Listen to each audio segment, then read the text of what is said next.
여러분 모두 베이징 올림픽에 등장한 한복을 보신 적이 있나요? 중국 56개 민족 대표 등 각계각층 중국인이 나와 국기를 전달하는 순간 흰색 저고리에 분홍색 치마를 입고 댕기머리를 한 여성이 등장했습니다. 또한 올림픽 개회식에 사용된 2022 베이징 동계올림픽을 소개하는 영상에서 한복, 상모 돌리기, 장구치기 등의 한국의 문화 요소들을 활용하여 영상을 구성한 것을 확인해 볼 수 있었습니다. 이외에도 최근 김치를 소개하는 중국 유튜버와 한복 논란 등 중국의 문화 공정이 논란이 되던 가운데 베이징 올림픽에서의 중국의 행위로 인해 문화 공정에 대한 관심이 다시 한번 불거졌습니다. 본격적인 논의에 들어가기 앞서 문화 공정의 구체적인 사례를 한복과 김치를 중심으로 알아보도록 하겠습니다. 먼저 한복과 관련된 문화 공정입니다.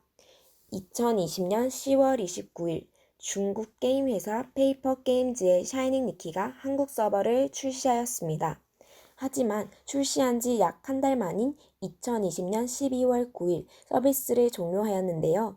바로 한복 때문이었습니다.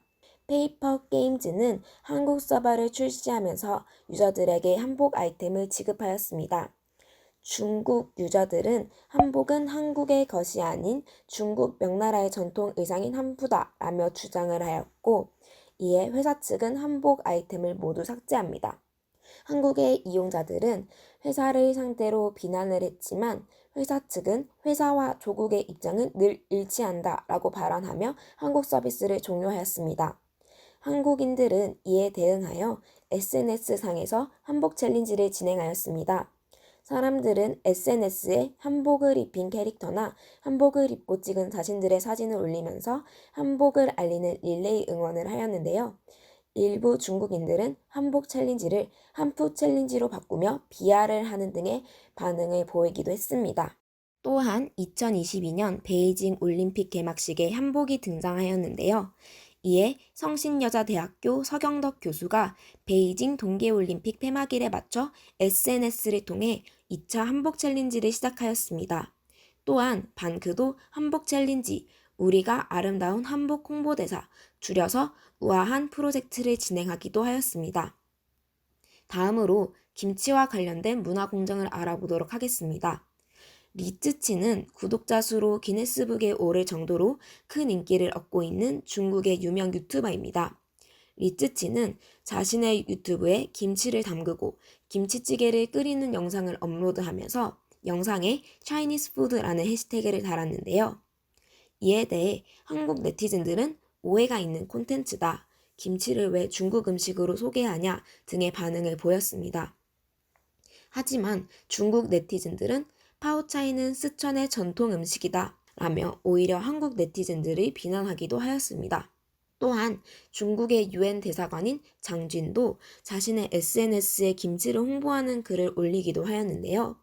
대사가 평소 중국의 외교, 문화를 다루는 게시글을 올려왔기 때문에 이는 김치를 중국의 음식처럼 홍보하려 한 것이 아니냐는 해석이 나왔습니다. 한국 네티즌들은 한국 문화를 사랑해줘서 고맙다 라는 댓글을 남기는 반응을 보였습니다. 이외에도 2011년 우리나라 전통 민요 아리랑을 중국의 국가문화유산으로 등록하고 중국의 노래 경연 프로그램에서 반다를 조선족의 민요로 소개하는 등 다양한 분야에서 중국의 문화 공정이 이루어지고 있습니다.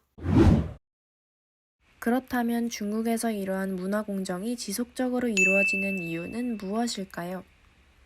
우리는 그 원인을 파악하기 전에 먼저 중국의 청년 세대에 대해 알아볼 필요가 있습니다. 소분홍은 1990년대 출생의 주링허우, 2000년대 출생의 링링허우가 주축인 젊은 계층의 열혈 국수주의자 그리고 극단적 애국주의 청년 네티즌을 말합니다. 이는 순수한 문학 발전이라는 취지로 개설된 진장 원셰청 사이트의 메인 페이지 색깔인 분홍색에서 유래한 명칭인데요. 이 사이트는 점차 극단적 애국주의에 심취한 청년 네티즌들이 주축을 이루며 변질되었습니다. 그들이 한국 문화의 중국 원조론을 주장하는 이유는 크게 두 가지가 있습니다. 첫째로 중국과 중화 사상을 비판하는 이들에 대한 적대심입니다. 소분홍의 주축이 되는 주링허우와 링링허우는 디지털에 익숙하고 강화된 애국주의 교육을 받아온 세대입니다. 그러한 특징으로 인해 쉽게 온라인상에서 중국에 대한 자부심을 거리낌 없이 표출하게 되고 자신의 의견에 반대하는 이들에 대해서는 강한 적대심을 드러내며 사이버 폭력을 자행하게 되는 것이죠. 둘째는 바로 한류 콘텐츠의 영향력입니다.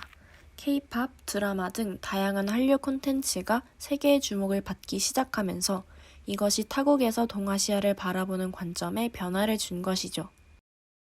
소프트 파워의 영향력이 막강한 현대에서 이러한 한국의 성장은 소분홍의 입장에서는 눈엣 가시였을 것입니다. 이렇게 꽤나 큰 규모의 소분홍이 온라인에서 나름의 영향력을 가지고 적극적으로 극단적 애국주의를 주장하니 중국의 유튜버, 인플루언서들은 이것이 돈이 될 수 있음을 인지하고 많은 관련 콘텐츠를 제작하게 되는 것입니다. 이러한 상황은 여전히 중화사상이 현대로도 이어지고 있음을 보여주며 외부로 비난의 시선을 돌려 내부의 혼란을 잠재우기 위한 시도로 볼 여지도 있습니다. 한국에서는 이러한 문화공정에 어떻게 대응하고 있을까요? 얼마 전 베이징 올림픽 개막식에서 한복을 중국 문화로 소개한 것에 대해 별다른 대응을 하지 않아 비난 여론이 있었습니다. 이는 같은 동아시아권에 속한 근접 국가로서 한중 관계가 틀어질 것을 우려한 선택이라는 얘기가 있었지만 바람직하지 않은 대응이었다고 비판받고 있죠. 그 밖에도 온라인상에서 민간인에 의해 원조론이 퍼지는 경우 정부기관에서의 대응 또한 쉽지 않아 소극적인 대응이 주를 이뤘습니다. 그럼에도 한편으로는 한국의 강점을 살려 적극적 태도로 대응하는 경우도 생기고 있습니다. 미디어상에서 한국적 요소를 활용하는 경우가 많아진 것인데요.